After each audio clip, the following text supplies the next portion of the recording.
Comme annoncé, il est 9h32 quand le chef de file de l'opposition fait son entrée. Il est accueilli par le président Roch-Marc Christian Kaboré. Zéphirin Diabré s'est abstenu de tout commentaire quant aux différents points conclus ou peut-être en désaccord. Messieurs, je suis ce matin au palais de Kosiam parce que l'opposition politique a formellement demandé au chef de l'État de bien vouloir m'accorder une audience. Et l'objet, c'était d'évoquer avec lui un certain nombre de questions liées à la démarche que le pays a entreprise sous son égide en vue de rédiger donc une nouvelle constitution. Comme vous le savez, l'opposition a de tout temps affirmé et réaffirmé sa disponibilité pleine et entière à apporter donc sa contribution à cet exercice.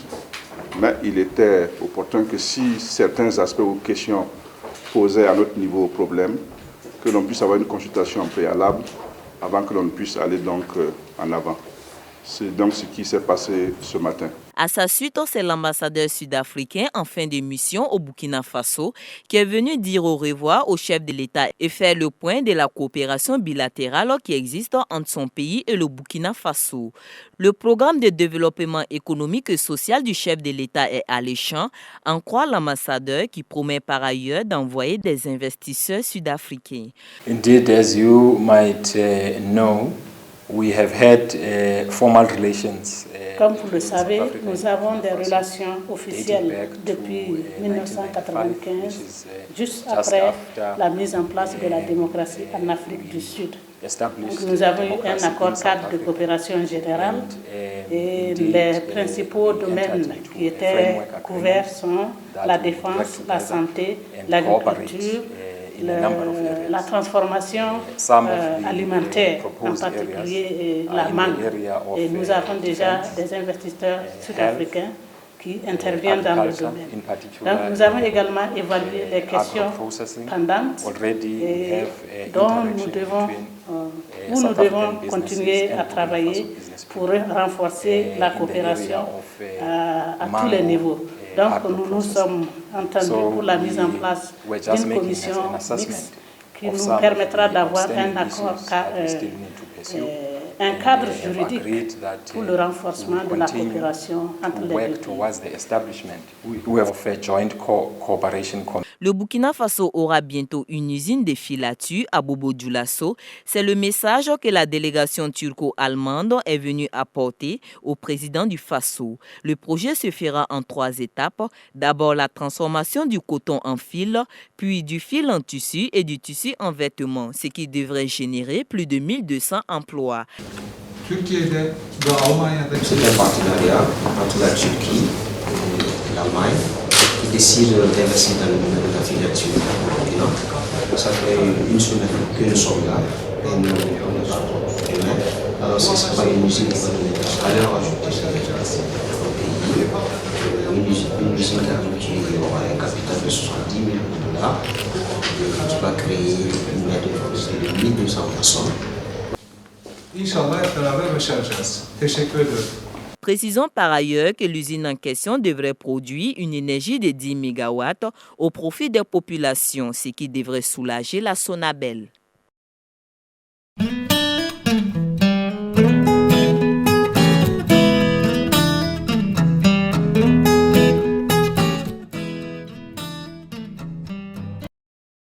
23 sociétés, c'est le nombre total des sociétés d'État au Burkina Faso. 21 d'entre elles présenteront leurs comptes à l'examen et approbation à l'occasion de cette 24e session de l'Assemblée générale des sociétés d'État. Se référant au rapport 2015, 8 sociétés d'État sont déclarées déficitaires.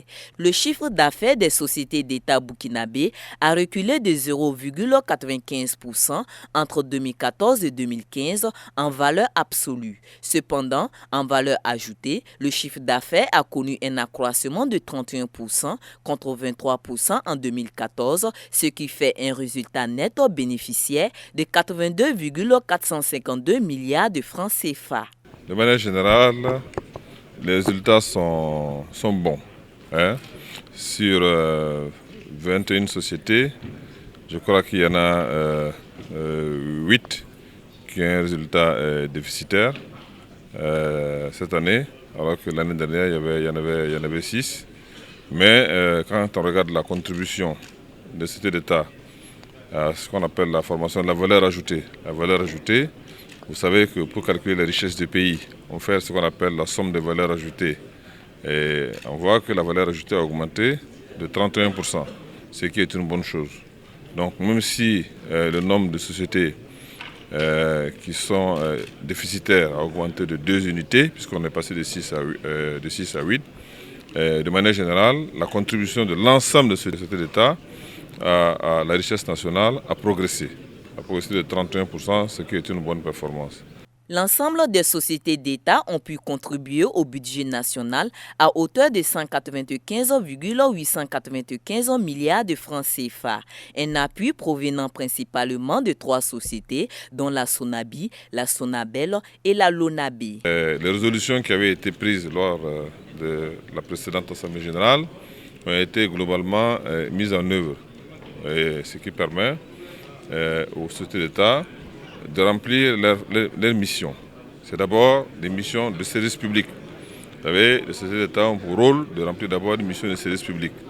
Mais non seulement elles remplissent ces services publics-là, mais j'ai vu à travers les rapports que de manière générale, l'équilibre financier est respecté à l'exception de celles qui sont en déficit. Et donc lors de cette réunion, nous allons examiner tous ces problèmes-là, pourquoi il y a certaines entreprises qui sont en déficit, pour voir comment les aider donc à redresser leur gestion et à améliorer donc les résultats.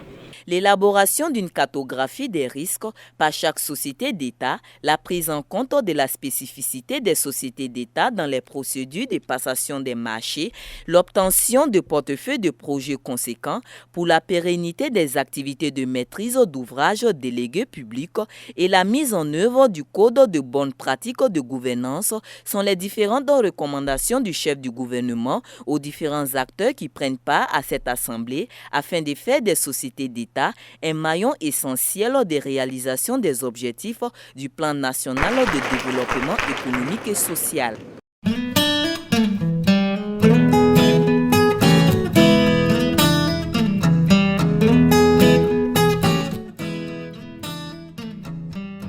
Une délégation de la Commission électorale nationale indépendante, conduite par Maître Barthélémy Kéré, entame ce jour une série de visites aux différents mandataires des membres de la CENI. Première destination, la FEMU. Et ce sont 13 responsables ecclésiastiques réunis autour du Dr Samuel Yameogo, président de la Fédération des Églises et Missions évangéliques, qui reçoivent leurs invités. Après un parcours électoral réussi, Maître Barthélémy Kéré et sa suite sont venus gratifier l'Église protestante dont l'apport a été inestimable. Nous avons effectivement bénéficié des avis et conseils éclairés, en particulier de la Fédération des Églises et Missions évangéliques. Nous pouvons vous assurer que nous avons bénéficié directement de leur soutien. Vous vous rappelez, lorsque nous avons lancé l'appel à sortir massivement pour effectivement l'enrôlement biométrique, ils ont mis la main à la pâte. Dans les temples, ils ont appelé l'ensemble de leurs fidèles à sortir nombreux et aller effectivement se faire enrôler. Lorsqu'il a été par la suite question d'élection, ils ont également appelé les fidèles à sortir nombreux. Voter ce qu'ils veulent, mais qu'ils sortent nombreux et qu'ils aillent voter. Et donc, leur implication directe dans j'ai failli dire, dans l'accompagnement de la CENI a été tellement évident que nous pouvons dire aujourd'hui sans nous tromper que s'ils n'avaient pas été là, s'ils n'avaient pas fait ce qu'ils ont fait, nous sommes sûrs que nous n'allions pas atteindre les objectifs qu'ils nous avaient eux donnés. Nous pensons que nous ne sommes seulement que des facteurs qui diront merci à Dieu pour ce qu'il a gardé le Burkina Faso, pour ce que toutes ces élections se sont déroulées de manière paisible, comme nous l'avons demandé à Dieu. Et donc, nous aussi, nous allons encore continuer à faire notre devoir de dire merci au Seigneur. Mais nous avons félicité quand même la CENI. Vous savez que la reconnaissance est une denrée rare dans le monde et même au Burkina Faso. Recevoir, demander, ça, on a l'habitude, mais dire merci, c'est pas souvent qu'on le fait. Mais c'est donc une grande joie que la Commission électorale nationale soit venue nous dire merci. Et je répète encore que ce n'est pas à nous de recevoir ces remerciements. Nous sommes seulement, en tant que communauté religieuse, ceux qui vont transmettre ces remerciements à celui qui les avait vraiment bénis, qui a géré tout notre pays et toutes ces élections. Le mandat de l'équipe dirigeante de la CENI, dirigée par Maître Barthélémy Kéré, expirera le 1er août 2016. À l'heure du bilan, apparemment, tout le monde est satisfait. La communauté nationale se réjouit. Nous avons bénéficié d'un certain nombre de félicitations. La communauté internationale est satisfaite. En tout cas, nous tire le chapeau en disant que, en tout cas, nous avons fait de bonnes choses pour la démocratie. Le bilan, si le bilan est vraiment respecté et que les générations qui viennent suivent vraiment ce bilan et aillent encore plus haut. Ce que nous souhaitons, c'est que la génération à venir fasse encore davantage, fasse encore mieux. C'est l'émergence, c'est le développement dans tous les secteurs économique, mais aussi intellectuel. La délégation de la CENI repart fortifiée et bénie.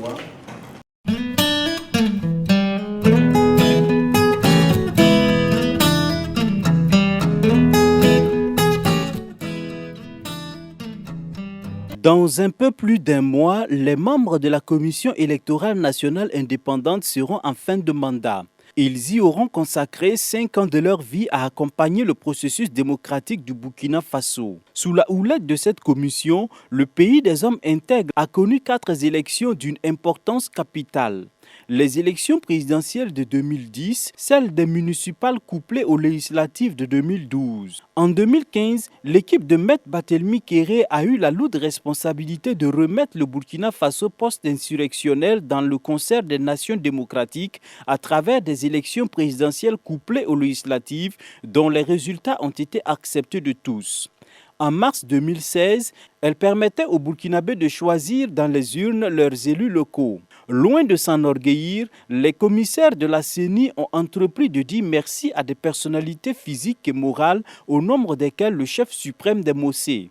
Le Moro Naba a été une personnalité disponible vis-à-vis du président de la CENI. Il l'a dit à un certain moment où vraiment les choses demandent à être clarifiées, aussi bien au sein de la population, aussi bien au sein de la classe politique que même dans les relations avec le pouvoir, avec le gouvernement. Il nous a accompagnés. Il nous a accompagnés comme il a pu. Et vraiment, il a toujours été, pour la CENI en tout cas, une source de référence en termes de recherche de cohésion et de paix sociale. Le Moro Naba a été très actif à nos côtés dans le cadre même des opérations électorales. Lorsqu'il a été question de l'enrôlement biométrique pour la première fois, pour mettre en place le fichier initial, le Moro Naba a appelé l'ensemble de ses fidèles. Il a organisé un certain nombre de rencontres au niveau des marchés pour appeler le maximum de ceux qui sont sous son autorité à sortir massivement pour l'enrôlement. Et le jour où lui-même devait être enrôlé, il a quitté le palais ici, à pied, avec évidemment les tam-tams, les tambours, et il est allé nous rejoindre jusqu'au lycée Bambata. Et c'est là qu'il a été effectivement enrôlé, ce qui lui a donné encore l'occasion d'appeler à nouveau le maximum donc, de citoyens à sortir nombreux pour l'enrôlement biométrique. Et chaque fois qu'il a été question d'une sensibilisation quelconque, nous sommes allés le voir. Nous avons expliqué. Et vraiment, je ne sais pas si c'est pour une autorité aussi importante, c'est bien de dire qu'il a mouillé le maillot. Mais en tout cas, la leçon que nous pouvons donc, le témoignage que nous pouvons donner, c'est que le Moro Naba a toujours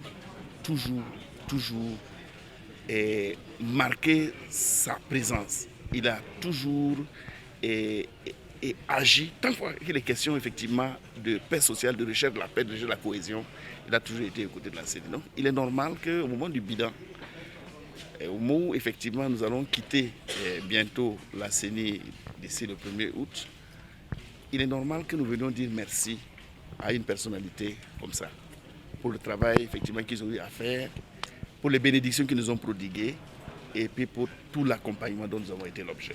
Après le Moro Naba, c'est au tour du chef de file de l'opposition de recevoir la délégation de la CENI. Et je voudrais vous dire qu'au moment où donc, ce mandat s'achève, c'est aussi pour nous un sentiment de très grande satisfaction. Le président Kéré et son équipe ont posé des jalons très importants dans un contexte qui n'a pas toujours été facile, semé d'embûches et de difficultés, parfois même qui ont pris des tournures de cassure du pays. En tout cas, il a su avec son équipe, en concertation étroite avec l'opposition, trouver les voies et les moyens pour que des jalons soient posés afin que donc, notre processus démocratique et électoral en sorte renforcé. Il a cité par exemple la biométrie, qui était une vieille revendication de l'opposition. Sous son égide, en tout cas, la CENI a réussi à en faire une réalité dans notre pays. Il a évoqué les différents scrutins qui ont été organisés, y compris les derniers. Et à ce niveau aussi, la CENI a vraiment fait de son mieux pour que l'on ait les résultats non seulement à temps, mais dans des formes qui n'apportent pas de contestation inutile.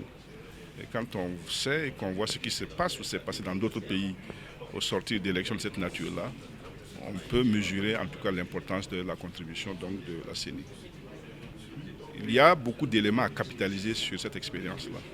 Et sans doute qu'au moment de tirer le bilan et de passer à une nouvelle CENI, ce sont des choses qui vont inspirer à la fois l'opposition et l'ensemble de la classe politique pour que l'on puisse aller de l'avant. Mais je retiendrai en le disant en tout cas tout notre sentiment de gratitude à l'endroit du président Kéré pour son implication très personnelle et individuelle. C'est toujours ça. Les œuvres sont collectives, mais on a toujours besoin d'un capitaine pour conduire le bateau.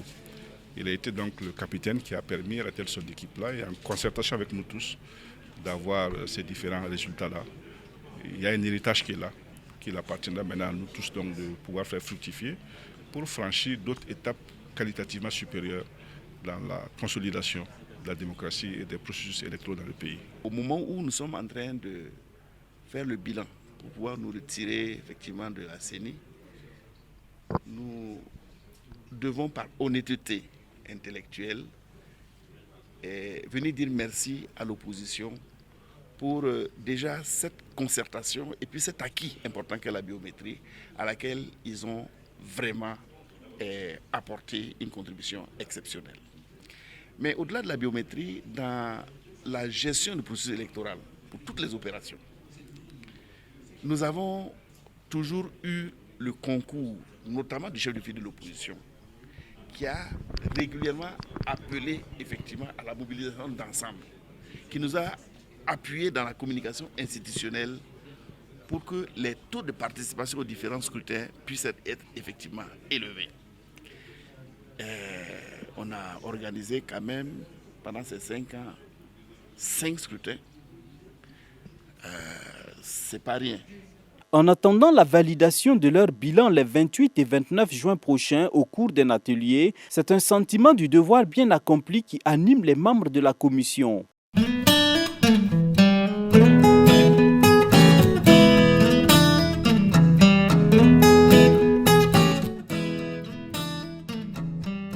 La famine et la malnutrition, c'est sur cette thématique que le délégué général de Médecins sans frontières Luxembourg a fait un exposé jeudi soir à l'Institut supérieur de sécurité humaine de Ouagadougou. Dans sa communication, Paul Delaunoy a parlé des expériences sur la prévention de la malnutrition au niveau des jeunes enfants du Sahel. Une façon pour lui d'amener les différents acteurs à réfléchir sur des nouveaux défis et enjeux à cette question de malnutrition qui fait malheureusement des victimes. L'état actuel reste préoccupant, mais s'est fortement amélioré les 5 dernières années. Elle a pratiquement diminué de moitié. Je pense qu'il faut aussi avoir en tête que ça reste une situation préoccupante pour la santé et la mortalité des jeunes enfants dans la zone. Rien qu'au Burkina Faso, 500 000 enfants, un demi-million d'enfants vont souffrir ou souffrent de la malnutrition aiguë sévère ici dans ce pays. Pour ce qui est de cette année, les Nations Unies ont répertorié au Burkina Faso 742 000 personnes, dont 510 000 enfants et 232 000 femmes enceintes ou allaitantes ayant besoin d'un appui nutritionnel. D'où la nécessité de ne pas baisser les bras dans la lutte contre la malnutrition. Ce qui est utilisé pour l'instant par l'ensemble des acteurs gouvernementaux et onusiens, les agences onusiennes et les ONG, sont essentiellement de l'apport financier sous forme de coupons. Malheureusement, ce n'est pas la stratégie qui fonctionne le mieux. Vous savez tous qu'il y a énormément de problèmes de sécurité dans la région sahélienne et ces problèmes de sécurité imposent en fait de ne pas avoir recours à la meilleure stratégie, malheureusement. Donc nous ne sommes pas dans une situation idéale et la situation sécuritaire empêche la lutte contre la malnutrition et cause des victimes parmi les enfants. Dans plusieurs pays de la zone, Médecins sans frontières a mené une étude comparative entre les différentes stratégies de prévention de la malnutrition chez les jeunes enfants, ce qui a permis d'observer l'incidence sur la malnutrition aiguë, sévère et la mortalité. Dans le cadre de ces programmes réguliers de traitement et de prévention de la malnutrition et des autres maladies de l'enfance, 3 principales stratégies sont utilisées selon les besoins. Il s'agit entre autres de l'apport de compléments alimentaires variant de 500 à 250 kcal par enfant chaque jour, plus un ajout financier de 24 000 francs à 28 000 francs CFA le mois.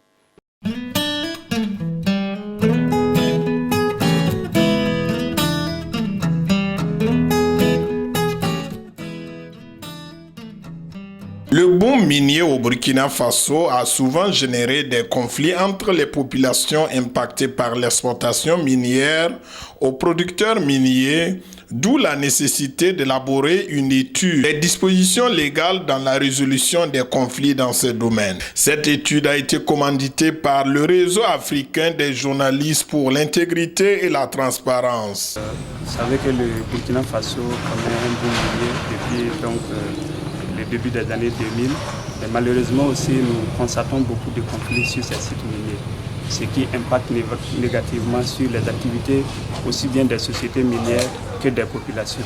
Donc nous nous sommes questionnés de savoir est-ce qu'il existe des voies de recours par la voie judiciaire donc, pour résoudre ces conflits, au lieu de chaque fois passer par la violence pour résoudre ces conflits.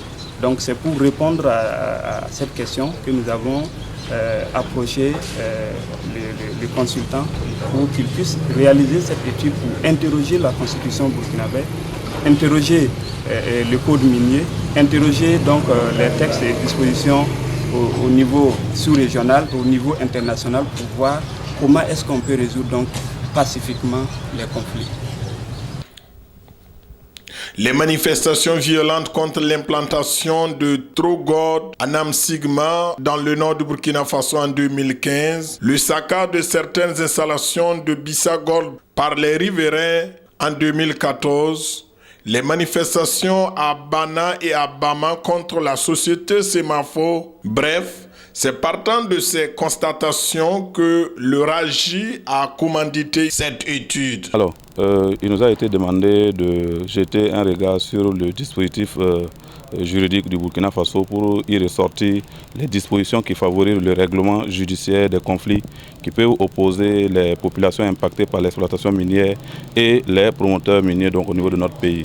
Et ce qui nous a permis justement de faire en sorte que d'abord nous puissions faire ressortir les droits et les obligations de chaque acteur, à savoir donc les droits et obligations des populations impactées, mais également les droits et obligations des promoteurs miniers, et puis aboutir donc sur le fait qu'il y a effectivement des conflits tels que cela a été relevé, et que ces conflits sont essentiellement motivés par le fait qu'il y a des promesses non tenues, il y a l'ignorance par les populations de leurs droits et de l'étendue des droits aussi des promoteurs miniers. Et donc nous avons terminé le travail en faisant des propositions à l'organisation qui a commandité l'étude, dans le sens donc de faire un travail d'abord à l'endroit des populations pour leur faire connaître leurs droits, pour leur faire connaître l'étendue des droits des promoteurs miniers, parce que les promoteurs miniers en ont également, et également pour faire ressortir les obligations des promoteurs miniers à leur endroit.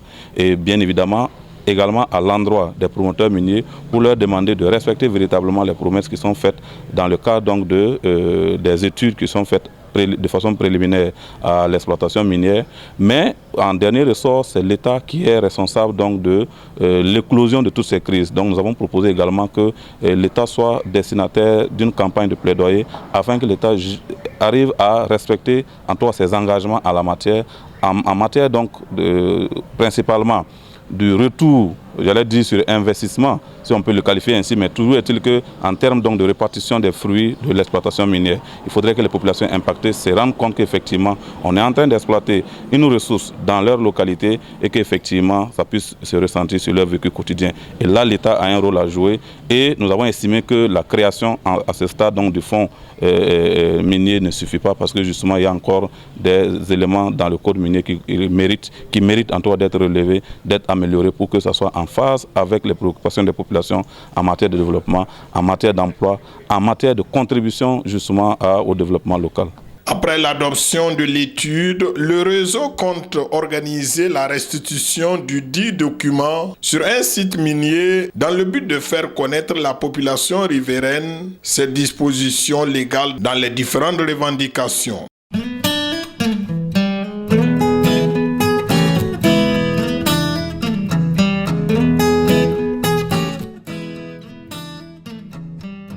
Une pléiade d'artistes et de musiciens ont fait vibrer les mélomanes au rythme de leur musique durant 3 jours dans la cour des CVK LVD. En cette dernière soirée de concert live, Alain Wenoso et les Youmayel décrochent le premier prix, le prix FMC d'or 2016. Le prix FMC de la Révélation est décerné à Evelyne Dixon et le 3e prix à l'artiste Serge Betsalel pour le clip d'or FMC 2016.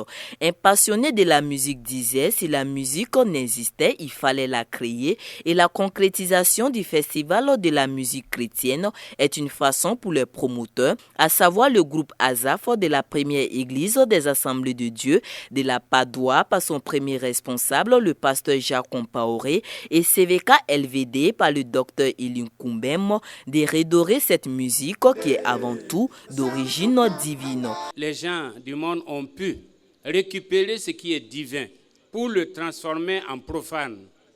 Il nous appartient à des festivals de ce genre-là de montrer à Satan notre droit de propriété sur la musique, notre titre de propriété sur la musique, pour lui dire, tu ne cèdes pas à pas.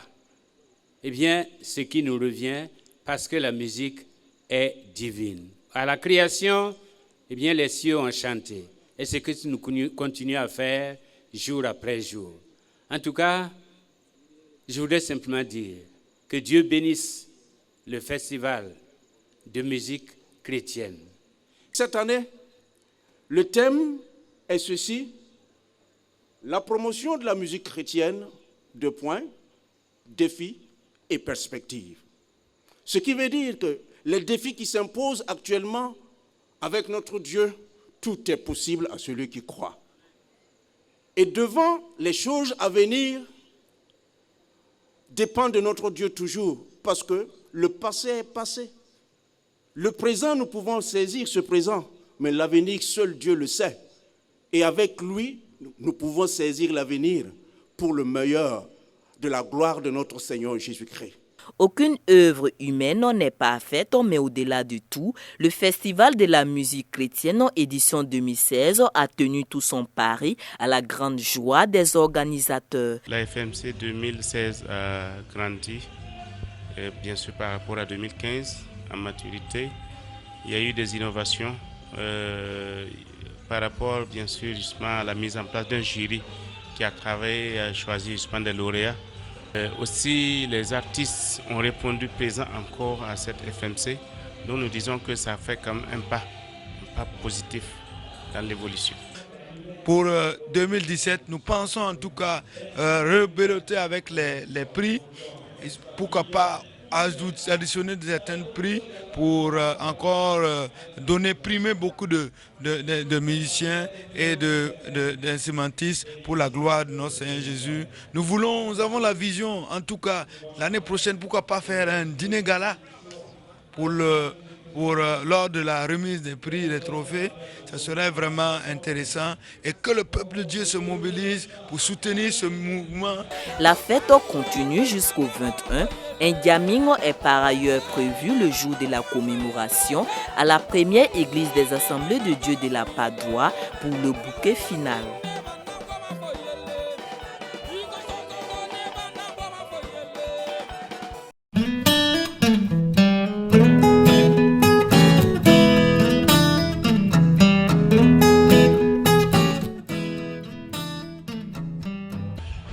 Personnellement, je rends grâce à Dieu pour cette soirée. Je constate que nous évoluons et je suis content que Dieu suscite des personnes de ressources pour entourer le monde des artistes. Ça, c'est très important parce que très souvent, le talent est là, le potentiel est là, mais il faut des gens pour les entourer. Et je profite de dire que ce que CVK fait, c'est vraiment excellent. S'il y a le potentiel, s'il y a le talent, il faut un cadre. Tant que le cadre d'expression n'existe pas, vous allez voir que le potentiel et le talent aussi ne vont pas se faire valoriser. Donc CVK qui a un cadre, plus le potentiel, plus les personnes ressources, ça ne fait que vraiment nous réjouir le cœur. Nous prions que Dieu vous bénisse. Et c'est vraiment un sentiment de reconnaissance et de joie. Parce qu'il n'y a rien de tel que de voir que l'œuvre qu'on abat tous les jours a été reconnue par d'autres personnes. Donc un sentiment aussi de joie parce que c'est un événement quand même assez spécial et de reconnaître et d'encourager le travail que nous faisons. Vraiment, je suis très contente d'avoir reçu ce prix de la révélation.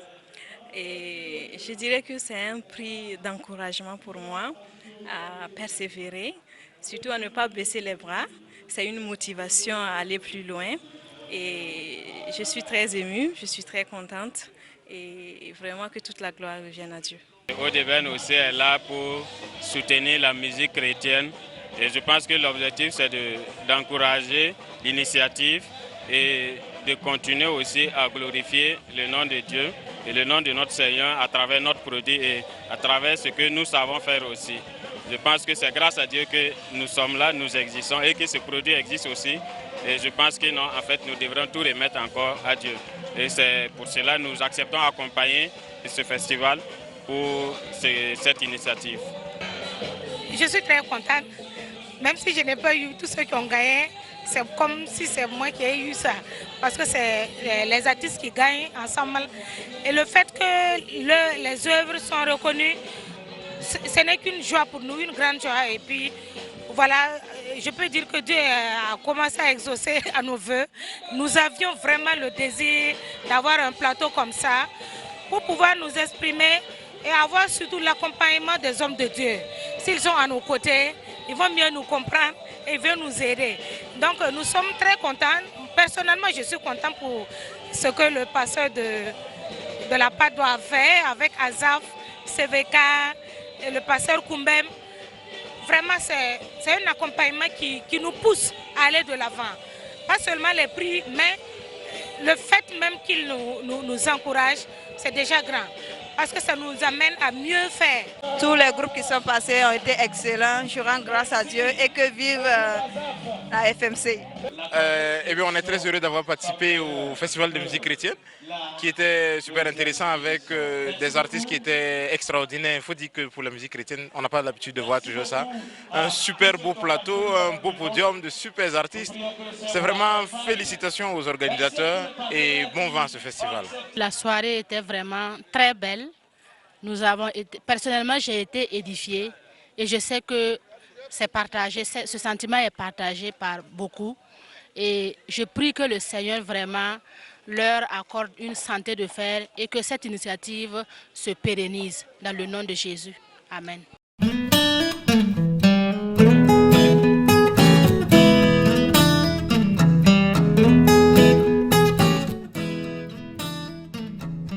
Ils sont au nombre de 71 les lauréats de la toute première promotion de l'Institut biblique Oliab du site du 75e anniversaire de l'Église des Assemblées de Dieu. Après 3 ans de formation, ils ont reçu leur certificat de fin de cycle ce dimanche. Avec pour nom de baptême Bonne Terre, tiré de l'Évangile selon Luc, le chapitre 8 au verset 8, cette première promotion de 38 femmes et 33 hommes mesure déjà la mission à accomplir. Un sentiment de fierté parce que la route a été assez longue. Il y a eu assez de difficultés parce qu'il a fallu jongler avec les activités professionnelles, les responsabilités familiales et aussi, en tout cas, réussir les examens, les exigences des cours. Mais aujourd'hui, nous sommes au bout de l'épreuve. Nous sommes assez fiers d'avoir pu parcourir cette formation jusqu'au bout. Appelés à servir Dieu auprès de leur pasteur, les lauréats ont reçu des conseils des responsables de l'Institut Oliab qui les invitent à porter du fruit, à demeurer dans l'humilité et surtout être des modèles pour l'Église et aux yeux du monde. Nous pensons que nous les avons formés. Ils vont rejoindre leur église d'origine et je crois que les pasteurs seront regardants, ils vont leur accorder une place soit pour prêcher ou pour en tout cas mener des activités au sein de leur église respective.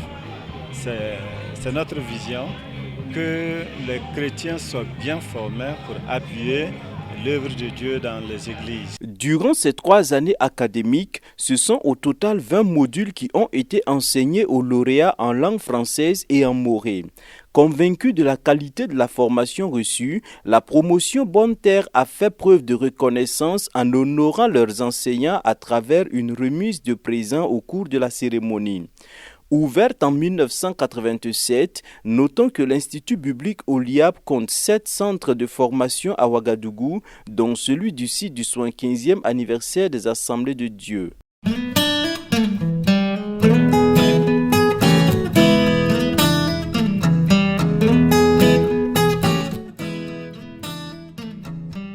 Les chrétiens de l'Église des Assemblées de Dieu le Tabernacle se sont réunis en ce jour dominical dans la maison de Dieu pour compter toutes les merveilles de l'Éternel opérées dans leur vie au cours de la semaine. Après des moments de louange et d'adoration, le pasteur principal de l'Église a échangé avec son assemblée sur le thème suivant « Pourquoi un lion tue un homme de Dieu ?» Dans notre analyse, on a pu dégager 4 points qui pourrait expliquer cela. C'est que Dieu, quand il nous envoie, il nous donne justement un secret pour notre réussite. Et comme on dit couramment, toute réussite a un secret. Et donc Dieu a donné le secret de la réussite de cet homme en lui disant, écoute, c'est une ville idolâtrique. Ne mange pas là-bas, ne bois pas là-bas. Je sais ce qu'il y a là-bas. Le chemin par lequel tu es venu là, ne le parle pas par ce même chemin. Mais c'était pour lui, une parole réellement pour lui. Et tout ce que Dieu lui avait dit de dire et de faire, il a pu faire par la grâce de Dieu, par le soutien de Dieu. Et on s'attendait à ce qu'il rende grâce. Voilà qu'il va publier son secret. Un secret ne se publie pas, du moins pas à n'importe quel moment. C'est après la victoire qu'on dit, voilà le secret de ma victoire. Et donc, il a publié son secret. Et c'est en publiant ce secret-là que tous les problèmes sont venus. Deuxième chose, voilà que Dieu lui dit, il lui a parlé directement. Va et dis à cet hôtel-là, cet hôtel, tu seras détruit, un fils naîtra pour cette nation-là et brûlera justement sur l'autel des ossements. Et le vieux prophète, il vient et puis il dit, écoute mon fils, Dieu, moi aussi je suis un prophète comme toi. Dieu m'a dit, viens. Non, il ne s'agit pas d'écouter ce que Dieu n'a pas une deuxième parole. Lorsqu'il dit, il a dit. Il n'a pas une deuxième parole. Et donc déjà, ça c'était un problème. Il n'a pas discerné et il est tombé dans le piège. Et avant cela, c'est parce que lui-même, il s'est arrêté. Tu as fini l'opération, tu as fini la mission, rends grâce à Dieu dès lors que tu seras chez toi. Voilà qu'à un moment donné, il s'arrête pour se reposer avant d'atteindre justement le domicile. Et c'est là que le vieux l'a retrouvé et l'a piégé comme ça. Et donc pour nous aussi, c'est très important. Lorsque Dieu nous envoie pour une mission, il fait de sorte à ce que nous puissions réussir parce que c'est notre personne qui intéresse Dieu d'abord. Il veut nous avoir avec lui. Et justement, les paroles réma qui sont pour nous, nous devons le garder pour nous. C'est le secret de notre réussite aussi. Et cet homme s'est arrêté là-bas et il n'a pas cru à la parole de Dieu. Et le pire des choses, lorsque Dieu lui a dit, écoute, pour avoir fait ça, voilà ce qui va t'arriver. On ne voit pas dans la parole de Dieu un effort de se repentir pour dire vraiment, je me suis trompé, j'ai péché contre toi. Il est parti, sans rien dire. Et ce qui devait arriver, arrive. Et je crois que de nos jours, nous devons aussi prendre garde, nous humilier. Et Dieu peut revenir sur sa sentence si nous nous humilions. Que chacun prenne garde de peur de terminer comme ce prophète, précise le serviteur. L'humilité, la maîtrise de soi, l'endurance et la fidélité à la parole de Dieu sont des critères nécessaires pour vivre une foi chrétienne victorieuse. La prière est également indispensable. C'est pourquoi l'orateur a conduit le peuple dans des moments de prière, d'action de grâce et de supplication. Le thème de l'année de l'Église des Assemblées de Dieu de la zone 1 annexe, le tabernacle, est tiré de Jean 15, verset 7. Si vous demeurez en moi et que mes paroles demeurent en vous, demandez ce que vous voudrez et cela vous sera accordé.